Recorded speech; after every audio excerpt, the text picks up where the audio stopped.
سلام، امیدوارم که حالتون خوب باشه. من حسام هستم و امروز بعد از کلی شایعه و اخبار بالاخره رسیدیم به گوشی S21 FE که به دست من رسیده و قرار اون رو با هم بررسی بکنیم. قیمتش موقعی که من دارم این ویدیو رو رکورد میکنم نزدیک 17,800,000 تومان و توی این بازه قیمتی یه رقیب جدی از یه برند دیگه براش وجود داره که اونم گوشی شیائومی 11T پرو که بسیار گوشی خوبی. حالا در ادامه جایی که لازم باشه اونا رو با هم مقایسه میکنم.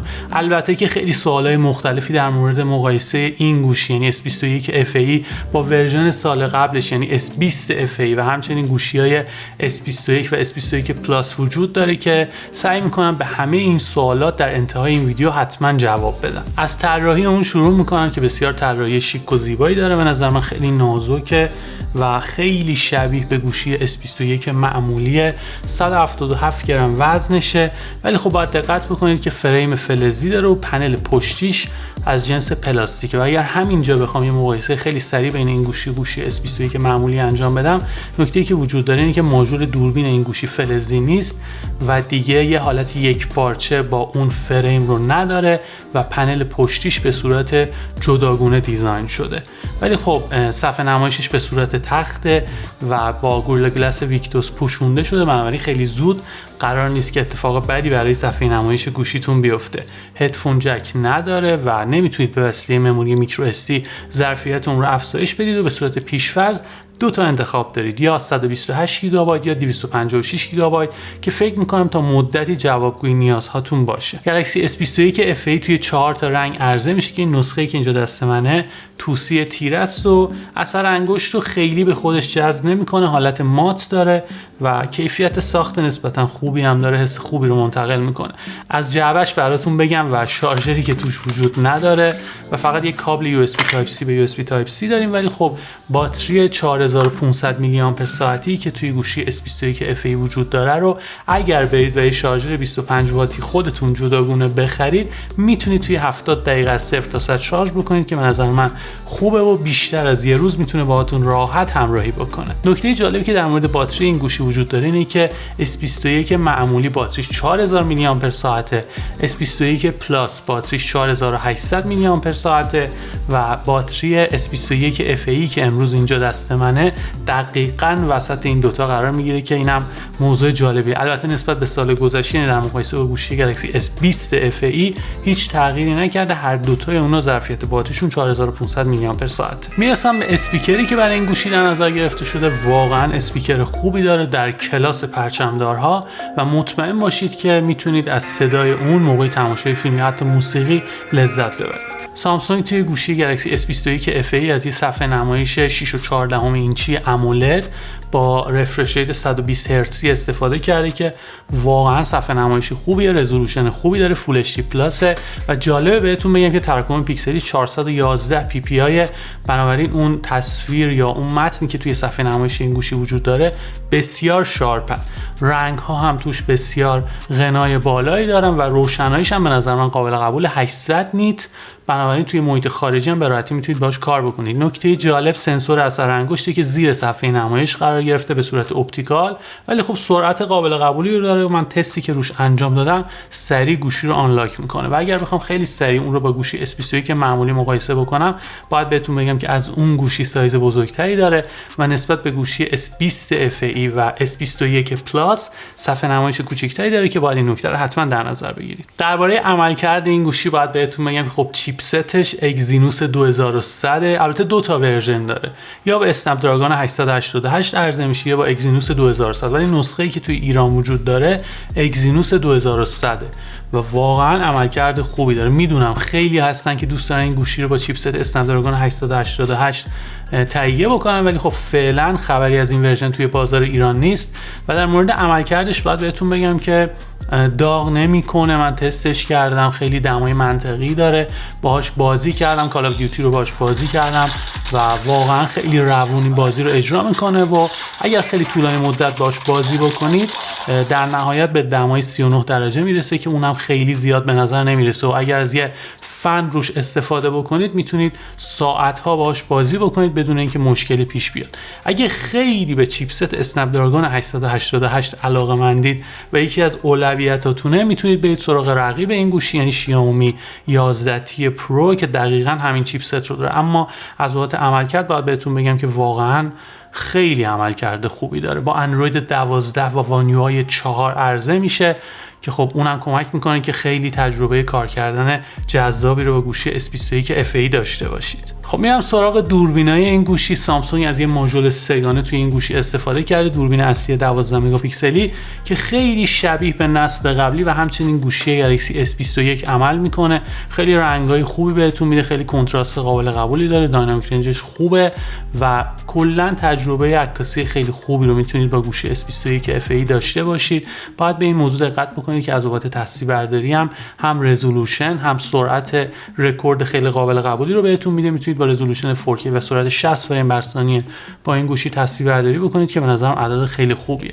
میرسم به دوربین اولترا واید و رزولوشن 12 مگاپیکسلی که داره و فکر میکنم که نسبت به گوشی S20 FE یه مقدار شارپنس بیشتری داره، اما خیلی جزئیه و شاید توی نگاه اول اصلا متوجه این ماجرا نشید. میتونید عکس خوبی رو هم با این دوربین ثبت بکنید و در نهایت میرسم به دوربین تلفوتو که اون رزولوشن 8 مگاپیکسلی داره و اگر اون رو بخوام با گوشی S21 مقایسه بکنم که دوربین تلفوتو اون گوشی رزولوشن 64 مگاپیکسلی داره، باید بهتون بگم که اگر خیلی روی جزئیات ریز بشید شاید بتونید یه تفاوتی رو بین این دوتا پیدا بکنید که عکسای تلفوتو گرفته شده با گوشی S21 معمولی یه مقدار جزئیات بیشتری نسبت به این گوشی دارن، اما خب خیلی جزئیه و فکر نمی‌کنم یه نقطه اتکا برای تغییر دادن انتخاب بین یکی از این دوتا گوشی باشه. خب یه نکته جالبی که راجع به گوشی S21 FE وجود داره این که نمیتونید با این گوشی رزولوشن 8K رو تجربه بکنید و در مقایسه گوشی S21 معمولی به خاطر اینکه دوربین تلفوتوش رزولوشن 64 مگاپیکسلی داره این امکان رو به شما میده، اما خیلی معمول نیست اینکه شما بخواید با دوربین تلفوتو با رزولوشن بالا تصویربرداری بکنید، بنابراین خیلی چیز خاصی رو از دست نمیدید و میتونید با همون رزولوشن 4K تصاویر خیلی خوبی رو با گوشی S21 FE تجربه بکنید. دوربین سلفی این گوشی هم رزولوشن 32 مگاپیکسلی داره، اما به صورت پیش‌فرض با استفاده از تکنولوژی پیکسل بینینگ میاد با رزولوشن کمتر عکاسی میکنه که اگر بخوام اون خیلی سریع با گوشی S21 معمولی و S20 FE مقایسه بکنم خیلی تفاوتی با هم ندارم، فقط عکسایی که با گوشی S21 FE میگیرید یه مقدار کنتراست بیشتری دارن به نظرم. خب در نهایت رسیدم به سوالایی که همون اول ماجرا بهش اشاره کردم، الان میخوام به اونا جواب بدم. از روی گوشی میخوام سوالا رو بخونم و بهتون بگم که ماجرا چیه. سوال اول اینه که به نظرت چقدر قیمت این گوشی میاد پایین؟ من اطلاع ندارم ولی معمولا 2 ماه بعد از عرضه یه مقدار قیمت کاهش پیدا میکنه که نمیدونم در مورد این گوشی هم این اتفاق میفته یا نه. سوال بعدی اینه که در مقایسه با گوشی شیائومی 11T پرو کدوم یکی رو پیشنهاد میکنی؟ و باید بهتون بگم که گوشی 11T پرو یه مقدار بدنه بهتری داره، پنل پشتی از جنس شیشه ساخته شده، ولی خب مقاومت گوشی S21 FE در مقابل آب و گرد و غبار از اون گوشی بهتره. اینم این نکته‌ایه که باید بهش توجه بکنید موقعی که میخواید بین یکی از این دوتا گوشی انتخاب بکنید. ولی خب دوربین اصلی گوشی شیائومی 11T پرو رزولوشن بالاتری داره 108 مگاپیکسل که ممکنه برای بعضی جزئیات بیشتری که توی عکس با دوربین اصلی میتونن داشته باشن مهم باشه. و 3 تا نکته دیگه هم در مورد مقایسه این دوتا گوشی وجود داره. اول اینکه سنسور اثر انگشت گوشی شیائومی 11T پرو کنارش قرار گرفته که به نظر من جای بهتریه، سرعت بالاتری داره. نکته بعدی اینه که ظرفیت باتری گوشی شیائومی 11T پرو بیشتره، یه مقدار 5000 میلی آمپر ساعت، ولی سرعت شارژی که بهتون میده 120 واتیه. توی 17 دقیقه میتونه گوشیتون رو شارژ بکنه که خیلی فوق العاده است. ولی خب از اون ور ماجرا وزن بیشتری داره که این موضوع هم میتونه توی انتخابتون تاثیرگذار باشه. سوال بعدی، به نظرت در مقایسه با گوشی S20 چه عملکردی داره؟ نگاه کنید اگر صفحه نمایش براتون خیلی مهمه در اون صورت گوشی S20 واقعا صفحه نمایش خیلی خوبی داره، تراکم پیکسلیش خیلی بالاست، نزدیک 563 ppi. ولی اگر نه این موضوع رو بذاریم کنار، به نظر من S21 FE خیلی انتخاب بهتری، هم گوشی بروزتریه و همین که چیپست خیلی بهتری توی اون قرار گرفته که اگر من بودم حتما میرفتم سراغ گوشی S21 FE. سوال بعدی اینه که به نظرت در مقایسه با گوشی S21 پلاس چه برتریایی داره؟ به نظرم هیچی و تنها برتریش میتونه این باشه که وزن کمی داره و یه مقدار با اندروید بروزتری عرضه شده که خب گوشی S21 پلاس توی اندروید 14 دیگه پایان کارشه، ولی گوشی S21 FE تا اندروید 15 میتونه شما رو همراهی بکنه. سوال بعدی اینه که تفاوت دوربینای گوشی S21 FE با گوشی S20 FE یعنی نسل قبلی چی؟ اگر بخوام خیلی خلاصه بهتون بگم هیچ تفاوتی با هم ندارن، به جز اینکه دوربین اولترا وایت گوشی S21 FE یه مقدار شارپ تره و همچنین توی عکسایی که با حالت نایت مود میگیرید میتونه نویز رو یه مقدار بهتر کنترل بکنه. یه سوال مهم این که به نظرت در مقایسه با گوشی S20 FE و S21 پلاس چه ارزشی داره گوشی S21 FE؟ و اگر من بخوام این سه تا گوشی رو یعنی از بالا به پایین ارزش گذاری بکنم، به نظرم گوشی S20 FE بیشترین ارزش نسبت به قیمتش رو داره.